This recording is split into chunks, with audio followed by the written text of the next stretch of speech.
अस्सलाम वालेकुम गाइस, कैसे हैं आप? उम्मीद करते हैं आप सब खैरियत से होंगे, खुश होंगे और हमारी दुआ है कि हमेशा खुश रहें, हंसते और मुस्कुराते रहें। मेरा नाम है रहमान और मैं हूं ज़फ़र इकबाल। और आज हम जिस वीडियो पर रिएक्ट करने जा रहे हैं, इस वीडियो का टाइटल है अयोध्या डिस्प्यूट एक्सप्लेन। तो देखते हैं वीडियो। अगर वीडियो पसंद आए वीडियो को लाइक, चैनल को सब्सक्राइब जरूर कीजिएगा। करते वीडियो स्टार्ट। जय श्री राम। दोस्तों 22 जनवरी को अयोध्या में भव्य राम मंदिर की प्राण प्रतिष्ठा होने वाली है। इससे पहले हमने अपने कई वीडियोस में आपको ये बताया कि कैसे इस सपने को पूरा करने के लिए हजारों लोगों ने कुर्बानियां दी। 500 साल तक इसकी लड़ाई लड़ी गई, 150 साल तक अदालत में मामला चला, सैकड़ों लोगों ने अपनी जान दी, न जाने कितने गुमनाम चेहरों ने मंदिर की लड़ाई में अपना जीवन न्यौछावर कर दिया। ये तमाम कहानियां हैं जो अब तक हम आपको बता चुके हैं, मगर आज के हमारे इस खास कार्यक्रम में, इस वीडियो में हम आपको उन वामपंथी इतिहासकारों के बारे में बताने वाले हैं जिन्होंने भगवान श्री राम पर झूठ बोलकर देश को बरगलाने की, भटकाने की हमेशा कोशिश की। इन्होंने अदालत में यह तक साबित करने की कोशिश की कि भगवान राम का तो वजूद ही नहीं था, अयोध्या एक काल्पनिक शहर था। इतना ही नहीं, इन्होंने अदालत को यह भी कहा कि भगवान श्री राम की पूजा तो सिर्फ 300 साल पहले से होना शुरू हुई। तो क्या है इन वामपंथी इतिहासकारों की कहानी? किन के कहने पर इन्होंने अदालत के सामने ये झूठी कहानी बुनी? कैसे अदालत पहुंचकर ये अपने ही जाल में फंस गए और किस तरह अदालत में इनके एक एक झूठ की बखिया उधेड़ी गई? ये सब हम आपको आज डिटेल में बताने वाले हैं। मेरी गुजारिश है कि इस वीडियो को एंड तक जरूर देखें और पसंद आए तो इसे अपने दोस्तों, रिश्तेदारों सबसे जरूर शेयर करें, क्योंकि किसी भी सोसाइटी के लिए अगर अपने हीरोज के बारे में जानना जरूरी है तो सोसाइटी को, यानी हम सबको यह भी पता होना चाहिए कि कौन है जो सालों तक उनकी धार्मिक आस्था का मजाक बनाता आया है। तो आइए शुरू करते हैं। नमस्ते, वेलकम, जय Shri Ram. Millions and millions of people, if someone has to be an inspiration after thousands of years, there must be something. जय श्री राम, जय श्री राम, जय श्री राम, जय श्री राम, जय श्री राम। दोस्तों अयोध्या में विवादित ढांचे की जगह कभी भगवान श्री राम का मंदिर था या नहीं, इस बात को लेकर हिंदू और मुस्लिम पक्ष के बीच बरसों से विवाद रहा था। एक तरफ हिंदू पक्ष हमेशा से मानता था कि विवादित ढांचा या बाबरी मस्जिद को राम मंदिर तोड़कर बनाया गया, वहीं दूसरा पक्ष ऐसी किसी बात से इनकार करता था। 90 के दशक में इस मामले ने तूल पकड़ा तो मुस्लिम पक्ष अदालत में एक रिपोर्ट का अक्सर हवाला दिया करता था। इस रिपोर्ट का नाम था Ram Janmabhoomi Babri Masjid, a historians report to the nation. इस रिपोर्ट को 4 वामपंथी इतिहासकारों ने मिलकर तैयार किया था। इन चारों इतिहासकारों के नाम थे R S. Sharma, M. Athar Ali, D N. Jha और सूरज भान। इन चारों वामपंथी इतिहासकारों ने 13 मई 1991 को गृह मंत्रालय को एक खत के साथ यह रिपोर्ट सौंपी। इस रिपोर्ट का हवाला देकर दूसरा पक्ष लगातार अदालत में साबित करता था कि अयोध्या तो भगवान श्री राम की जन्मभूमि है ही नहीं। भगवान श्री राम की पूजा तो अभी 300 साल पहले से शुरू हुई और यहां तक भी कहा गया कि भगवान राम का कोई वजूद था भी या नहीं, यह भी तय नहीं है। आपको बता दें, इन इतिहासकारों ने अपनी रिपोर्ट में कहा कि जिस स्कंद पुराण का हवाला देकर हिंदू यह दावा करते हैं कि अयोध्या भगवान श्री राम की जन्मस्थली है, वो स्कंद पुराण तो खुद 18वीं या 19वीं शताब्दी में लिखा गया है। सितंबर 2019 को सुप्रीम कोर्ट ने इस मामले पर ऐसी रिपोर्ट बनाने पर इन इतिहासकारों को जमकर लताड़ लगाई। सुप्रीम कोर्ट ने कहा कि इतने सालों की सुनवाई में हमने स्कंद पुराण पर कई लोगों की गवाही ली। इन लोगों से हिंदू और मुस्लिम पक्ष ने बराबर सवाल पूछे, कई श्लोकों पर सवाल पूछे गए, मगर इस सुनवाई में हमें एक भी ऐसा सबूत नहीं मिला जो यह साबित कर सके कि स्कंद पुराण में लिखित अयोध्या महात्म को 18वीं शताब्दी के आखिर या 19वीं शताब्दी में लिखा गया। आपको जानकर हैरानी होगी कि रिपोर्ट बनाने वाले इन 4 इतिहासकारों में से एक सूरज भान को जब ये रिपोर्ट में लिखे तथ्यों पर हाई कोर्ट में क्रॉस एग्जामिन किया गया तो उन्होंने अदालत में कबूल किया कि उनके और आर.एस. शर्मा के अलावा बाकी दोनों इतिहासकार तो अयोध्या गए ही नहीं।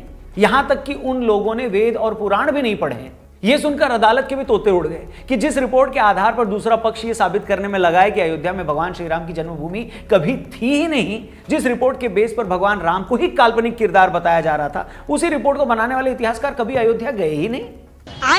अरे आए क्या, अभी आगे आए। और तो और जिन 4 इतिहासकारों के नाम से यह रिपोर्ट पेश की गई थी उनमें से एक डी.एन. झा ने तो इस रिपोर्ट पर साइन तक नहीं किए थे।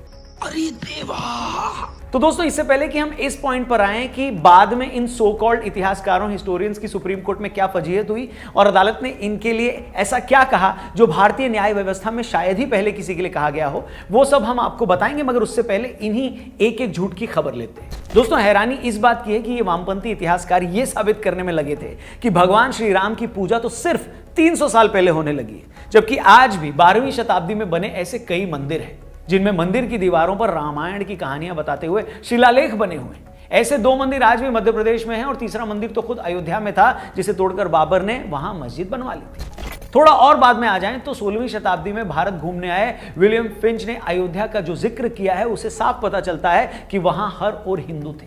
विलियम फिंच बताते हैं कि रामकोट में हिंदू ब्राह्मण पुजारी मौजूद हैं जो वहां स्नान करने आने वाले हिंदुओं के नाम रिकॉर्ड करते थे। मिस्टर फिंच को जाहिर तौर पर उस जगह की आध्यात्मिक इंपॉर्टेंस को कुछ पता नहीं था, मगर अपने संस्मरण में वो कहीं उस जगह पर नमाज पढ़े जाने की बात नहीं करते। लेखक आर नाथ ने उनके इन्हीं संस्मरणों पर India as seen by William Finch के नाम से किताब भी लिखी।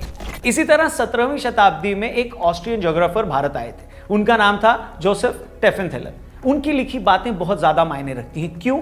क्योंकि वो भारत की विस्तृत यात्रा करने वाले पहले यूरोपियन थे। वो 40 सालों तक भारत रहे। उनमें से उन्होंने 7 से 8 साल तो अवध के इलाके में बिताए।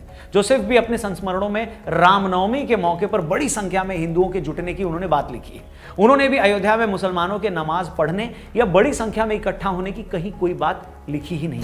तो दोस्तों, अगर हम इन दो विदेशी लेखकों या पर्यटकों की बात को भी सच मान लें तो वामपंथियों की बात तो वहीं झूठी साबित हो जाती है कि भगवान श्री राम की पूजा 18वीं शताब्दी में होने लगी है। हेलो, और ये कोई पहला प्रोपेगेंडा नहीं था, और न ही ये 4 वामपंथी अकेले थे जो इस दौरान भगवान राम के अयोध्या से कनेक्शन पर सवाल उठा रहे थे।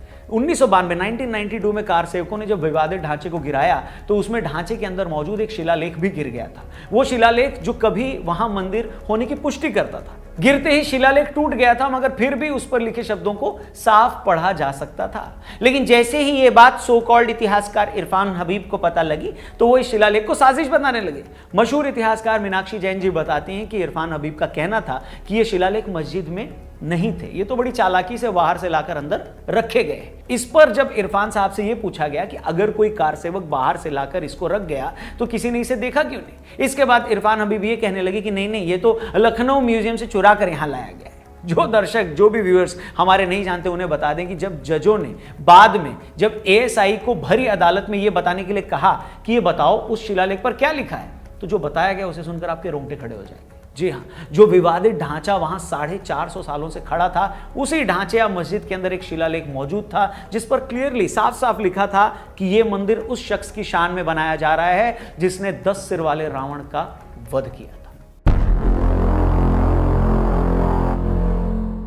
और ये कोई हवाई या मनगढ़ंत बातें नहीं है, इन सब के सबूत मौजूद हैं। मगर नहीं, इसके बावजूद वामपंथी इतिहासकार, दूसरे पक्ष के लोग लगातार ये साबित करने में लगे थे कि वहां कभी कोई मंदिर था ही नहीं। इसी तरह एक और मुस्लिम नेता सैयद शहाबुद्दीन लगातार ये दावा करते रहे हैं कि किसी और धार्मिक स्थल की जमीन पर मस्जिद बनी नहीं सकती। वो ये भी कहते रहे हैं कि अगर ये साबित हो जाता है कि वहां कोई मंदिर था तो हम खुद ये जमीन मंदिर के लिए खाली कर देंगे। मगर जैसे ही एएसआई की खुदाई में सबूत सामने आने लगे कि वहां पहले से कुछ था तो इन लोगों के सुर बदल गए। अचानक ये लोग कहने लगे कि वहां मस्जिद से पहले ईदगाह थी। आपको बता दें कि इन लोगों ने इलाहाबाद हाईकोर्ट में जब वहां ईदगाह की दलील दी तो अदालत ने उन्हें जमकर फटकार लगाई। अदालत का कहना है कि अब तक आप कह रहे थे कि मस्जिद खाली जमीन पर बनाई गई थी, अब आपको अचानक से कैसे याद आएगा कि यहां पहले ईदगाह थी। तो दोस्तों, कहने में कोई हर्ज नहीं है कि चाहे एक टाइम की सरकारें हों, वामपंथी इतिहासकार हों या दूसरे पक्ष के लोग हों, इन लोगों ने अयोध्या को लेकर तमाम झूठ बोले हैं, दबा के बोले हैं। इन लोगों ने झूठ की ऐसी रेल चलाई है जिसमें अदालतें कई सालों तक उलझ कर रह गई। मगर जैसा कहते हैं ना, सच एक न एक दिन बाहर आ ही जाता है, और विवादित ढांचे के पहले मंदिर होने की हकीकत भी सामने आ ही गई। इलाहाबाद हाईकोर्ट के आदेश पर 22 मई 2003 को विवादित ढांचे की खुदाई का काम शुरू किया गया, जो 11 जून 2003 तक चला। खुदाई करने वाले 131 मजदूरों में 52 मुस्लिम मजदूर थे। खुदाई शुरू होते ही पहले तो यह जानकारी लोगों के होश उड़ गए कि मस्जिद की कोई बुनियाद ही नहीं थी। मस्जिद तो वहां पहले से मौजूद रहे मंदिर की नींव पर ही बनाई गई थी। 21 दिनों तक चली इस खुदाई में एएसआई को कमल पर बैठी आकृतियां मिली। खुदाई में मिले पत्थरों पर हिंदुओं के चिन्ह, कमल, कौस्तुभ, आभूषण, घड़ियाल, मुखौटे अंकित, ये सारी चीजें मिली। करीब 20 फुट की गहराई में पत्थर के चबूतरे का खंड भी मिला, जिसका बचा हुआ एक हिस्सा दीवार में चुनवा दिया गया था। बाहर निकली शिला में देवनागरी लिपि में 5 अक्षर भी अंकित थे। जांच के बाद एएसआई ने कोर्ट को बताया कि पुरावशेषों पर जो आकृतियां सूचीबद्ध की गई हैं उनमें विभिन्न ईंटों की दीवारें, उत्तर दक्षिण घुमाव के रंगीन फर्श, विभिन्न आकार के स्तंभ और एक काले पत्थर का भी स्तंभ मिला है। स्तंभ के चारों कोनों पर कई आकृतियां भी थी। इसके अलावा जो अत्यंत दुर्लभ वस्तुएं मिली उनमें सीढ़ी थी, 2 काले बसाल्ट के खंभे शामिल थे। इन पर लिखे कमल के ऊपर शांति मुद्रा में पलथी लगाकर बैठी आकृतियां और ऊपर की ओर मोर के पंख बने हुए थे। रिपोर्ट में खासतौर पर यह बताया गया कि प्रारंभिक सतह 30 फुट तक की गहराई तक नहीं पाई गई है, जिससे साफ पता चलता है कि 2500 साल यहां पहले किसी ढांचे का अस्तित्व रहा होगा। इसके अलावा भी वहां 20 ऐसे सबूत मिले जो चीख चीख कर इस बात का दावा कर रहे थे कि वहां पहले सिर्फ और सिर्फ मंदिर था। जो लोग ये सोच रहे होंगे कि खुदाई में भी गड़बड़ी की जा सकती है, तो उनकी जानकारी के लिए बता दूं कि खुदाई का यह काम अदालत के सख्त निर्देशों के बीच हुआ। अदालत का खास आदेश था कि खुदाई का काम दोनों तरफ के लोगों की मौजूदगी में किया जाएगा। हर दिन मिली चीजों का ब्यौरा रजिस्टर में लिखा जाएगा, फिर रजिस्टर पर दोनों तरफ के लोगों के दस्तखत करवाए जाएंगे। खुदाई में कहीं ऐसा सबूत नहीं मिला कि यहां कोई पहले घर था। जो सबूत बाद में मिले वो हम आपको ऑलरेडी बता चुके हैं। इसलिए साल 2019 में सुप्रीम कोर्ट ने जब हिंदू पक्ष के पक्ष में फैसला सुनाया तो ये कोई भावुक फैसला नहीं था, नहीं अदालत भावनाओं के आधार पर कोई फैसला करती है। अदालत सिर्फ और सिर्फ सबूत की भाषा समझती है और एक एक सबूत यही साबित कर रहा था कि वहां विवादित ढांचे का निर्माण मंदिर तोड़कर ही किया गया था। मगर हैरानी है कि जो सबूत एएसआई को अपनी 20 दिन की खुदाई में मिले, जिन सबूतों को समझने के लिए अदालत ने इतने दिन लगाए, मामले की तह तक जाने के लिए अदालत ने 150 साल की अदालती कार्रवाई के कागज मांगे, मगर हमारे कुछ वामपंथी इतिहासकारों ने बिना वेद पुराण पढ़े, बिना अयोध्या विजिट किए, बिना ऐतिहासिक तथ्य जाने यह साबित कर दिया कि वहां तो कभी मंदिर था ही नहीं। क्या बात है सर, क्या बात है सर। यही कारण है कि अदालत ने जब राम मंदिर पर अपना फैसला सुनाया तो एक फैसला उसने इस रिपोर्ट पर भी सुनाया और इसकी इतने कड़े शब्दों में निंदा की जिसका दूसरा एग्जाम्पल भारतीय लीगल सिस्टम में मिलता ही नहीं है। अदालत को यहां तक कहना पड़ा कि हम आमतौर पर गवाहों के बयानों और किसी की रिसर्च पर कोई सख्त टिप्पणी तो करते नहीं, मगर इस मामले में ऐसा लगता है कि लापरवाही की सारी हदें तोड़ दी गई है। जो लोग खुद को एक्सपर्ट कहते हैं उन्होंने बिना किसी सबूत के, बिना किसी खास रिसर्च के ऐसी रिपोर्ट दी जो बेहद गैर जिम्मेदाराना थी। अदालत ने यह भी कहा कि यह मामला पहले ही बहुत पेचीदा और संवेदनशील था, मगर इस रिपोर्ट ने मामले को सुलझाने की बजाय इसे और पेचीदा बना दिया। किसी को भी ऐसे बयान देने या ऐसी रिपोर्ट फाइल करने से बचना चाहिए। आपको बता दें, मशहूर लेखक और इतिहासकार अरुण आनंद की हाल ही में अयोध्या विवाद के 500 सालों के इतिहास पर एक किताब आई है। किताब का नाम है राम जन्मभूमि। इस किताब में अरुण जी ने विवाद के इतिहास के साथ साथ एक चैप्टर इन इतिहासकारों पर सुप्रीम कोर्ट की टिप्पणी पर भी, सुप्रीम कोर्ट ने जो उन पर कमेंट किया उस पर भी समर्पित किया है। हमारे लिए यहां तो सुप्रीम कोर्ट की पूरी टिप्पणी को, पूरे कमेंट को बता पाना पॉसिबल नहीं है, मगर जब हम कई पन्नों के इस जजमेंट को पढ़ते हैं तो समझ में आता है कि उन 4 इतिहासकारों की वो रिपोर्ट इस देश के साथ कितना बड़ा धोखा थी। और जैसा कि हम हमेशा कहते हैं कि होए वही जो राम रचि राखा, जो प्रभु श्री राम पूरी दुनिया के पालनहार हैं, सबका ख्याल रखते हैं, उनकी ख्याति का भला कोई क्या ही बिगाड़ सकता था। आज ये सो कॉल्ड हिस्टोरियंस कहीं के नहीं है, न ही शायद कभी ये याद रखे जाए, लेकिन अयोध्या में भव्य राम मंदिर बनकर तैयार है। मंदिर भी तैयार है और सारे भक्तगण प्रभु के दर्शन के लिए भी तैयार है। और इतना ही बताने के लिए काफी है कि आखिर में जीत किसकी हुई। बाकी आज की वीडियो आपको कैसी लगी कमेंट करके जरूर बताइएगा, इसे लाइक करिएगा और इन इतिहासकारों के बारे में आप क्या सोचते हैं 2 शब्द उनके लिए भी जरूर लिखिएगा। वीडियो पसंद आई हो तो प्लीज इसे अपने दोस्तों, यारों, रिश्तेदारों से जरूर शेयर करिएगा, क्योंकि ये सच सबको पता होना जरूरी है। चैनल सब्सक्राइब करेंगे तो हमें बड़ा अच्छा लगेगा। फेसबुक पे देख रहे हैं तो हमारे पेज को जरूर लाइक करिएगा। जल्दी मिलते हैं। जय हिंद, जय श्री राम। हाँ गाइस, तो बिल्कुल भाई आज एक सर की काफ़ी अच्छी वीडियो है आज की भी, क्योंकि पहले वो एक हिस्ट्री को लेकर चीज़ें बताते आ रहे थे कि मतलब कैसे कैसे एक राम मंदिर के इतने ज़्यादा एक प्रूफ मिले हैं, लेकिन आज एक ऐसे चेहरे उन्होंने एक हमारे सामने ला कर रखे हैं कि जिन्होंने यहाँ तक कह दिया कि बिल्कुल एक राम जी की जो एक पूजा होने लगी है या उनको एक पाया गया है वो सिर्फ 300 साल पहले के से ये चीज़ें स्टार्ट हुई है। लेकिन जब एक मिसालें दी जाती है या जब एक चीज़ें हम देखते हैं वो तो कई हज़ारों साल पहले के हम देखते हैं कि जब ये चीज़ें हो चुकी है, लेकिन इनको देखकर तो एक नहीं काफी एक पहले एक साल नजर आते थे कि मतलब कि ये चीज़ें ज़रूर हुई है। अब देखो ना, ये चीज़ें एक आप ना तो ज़बरदस्ती हुई है और ना कि किसी के इमोशनल को एक धारा पहुंचा कर हुई है और ना किसी को मतलब कि एक फेवरेट साइड चुन कर ली हैं। ये चीज़ें हुई हैं एक प्रूफ के साथ और एक मतलब के जो एक अदालत का निर्णय था एक सही हर सबूत को लेकर। ये नहीं कि मतलब के 4 लोग गए भाई, उन्होंने मतलब के 1-2 महीने का केस है, उन्होंने जाकर मतलब के अदालत में अर्जी लगाई और उन्होंने भाई एक हिंदू पक्ष में अपना फैसला सुना दिया। इस पर एक 500 साल एक मतलब के केस चलता रहा, 500 साल एक लड़ाई चलती रही है। और एक ये नहीं कि गैर कानूनी उन्होंने काम मतलब के कर दिया और जो एक उधर मतलब के इंडिया में मुसलमान रहते हैं उनके साथ एक खुला एक भाई एक जुल्म कर दिया। एक होता है ना, एक माइंड सेट होता है कि यार अगर मतलब कि हम इधर नहीं इस एक रिलीजन को फॉलो करते तो हमारे साथ ज्यादती हुई जा रही है। लेकिन अब देखो ना, एक पूरी एक हिस्ट्री को लेकर, एक पूरा फैसले को सही सलामत लेकर ये चीज़ें स्टेप उठाया गया है। तो मुझे नहीं लगता कि जो सो कॉल्ड है भाई उनको मतलब कि ऐसी चीज़ें बोलने चाहिए जो कि उन्होंने एक चीज़ ना पढ़ी हो, ना लिखी हो, ना उनका उस चीज़ पर कोई नॉलेज हो, और ऐसे एक देखो ना एक ऐसे आवाज़ डालने के लिए कि मतलब कि कोई ना कोई चीज़ एक छिड़ी रहे या एक मुद्दा उठा रहे जिससे एक लोग भड़के और दंगे फसाद फिर से स्टार्ट हो।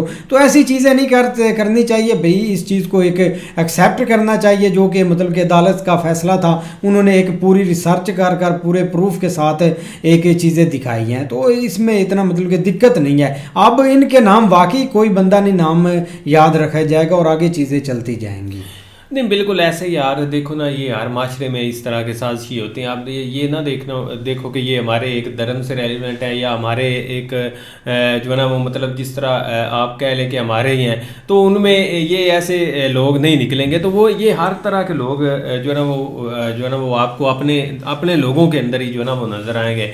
अब ये 4 बंदे हैं जिनकी वो बात सर कर रहे थे, RS शर्मा है या जहाँ हैं, और जो एंड के ऊपर सूरज भान उनका नाम है, उनके ऊपर बात करें तो भाई वो तीनों जो है ना वो आप देख लो कि उनका पक्ष कोई बंदा अगर देखे तो सोच भी नहीं सकता कि ये हिस्सा तक जो है ना वो मगर आगे से ये एक मिसगाइड करते रहे अदालत को। क्योंकि आप देख लो कि सुप्रीम कोर्ट के अंदर जाके इस तरह की एक प्लानिंग खेलनी कोई छोटा मोटा काम नहीं होता। और अब यार देखो ना जो एक हकीकत है उसको तो आप कोई बंदा नहीं ना झुटला सकता, जो कि एक अगर कोई समझने के ऊपर आए। लेकिन उन्होंने भैया अपनी तरफ से हर तरह से कोशिश की है अदालत को फंसाने के लिए, लेकिन अदालत ने भी एक एडिशनल नोट लिख के उनके साथ सही जो है ना वो किया कि आपने मतलब जो एक आप हर सीमा जो है ना वो आपने पार की है, जो कि बंदा एक सोच भी नहीं सकता। क्योंकि एक देखो ना एक जो अब इसमें जिस तरह उन्होंने खुदाई की 19-20 दिन जो लगातार चलती रही, उसमें ऐसी चीज़ें निकली, वहाँ पे चुप करके बैठ जाना चाहिए था। क्योंकि आप ज़बरदस्ती थोड़ी कोई वहाँ पे रख सकता। और चिला की अगर बात करें जिसके ऊपर एक पूरा एक जो है ना वो रावण का जिस तरह जिक्र किया गया कि इतने सरों वाले रावण का युद्ध हुआ है, इस उनकी याद में ये मंदिर जो है ना वो बनाया जा रहा है, तो वहाँ पे तो बात खत्म हो। लेकिन ये कि ज़ाहिर बात है फिर उधर से जो है ना वो जब गवाहियाँ पड़ी या इस तरह के लोग सामने आए तो फिर उनके लिए भी थोड़ी कन्फ्यूजन थी। क्योंकि अपने पक्ष के लोग जब दूसरी साइड के ऊपर बैठ जाएंगे तो मसला तो फिर थोड़ा ख़राब हो गई। लेकिन ये कि ये एक अच्छी जो है ना वो रौनक सर ने वीडियो बनाई, इसमें आज की थोड़ी सी जो जनरेशन जिनको नहीं पता था उनको भी पता चल जाए कि भाई कितनी बड़ी एक इसके पीछे फाइट हुई है, तब जाके ये चीज़ें पॉसिबल हुई हैं भाई। बिल्कुल भाई, बाकी रौनक सर की काफ़ी अच्छी वीडियो थी। बाकी मिलते हैं नई वीडियो के साथ, तब तक के लिए गुड बाय, टेक केयर।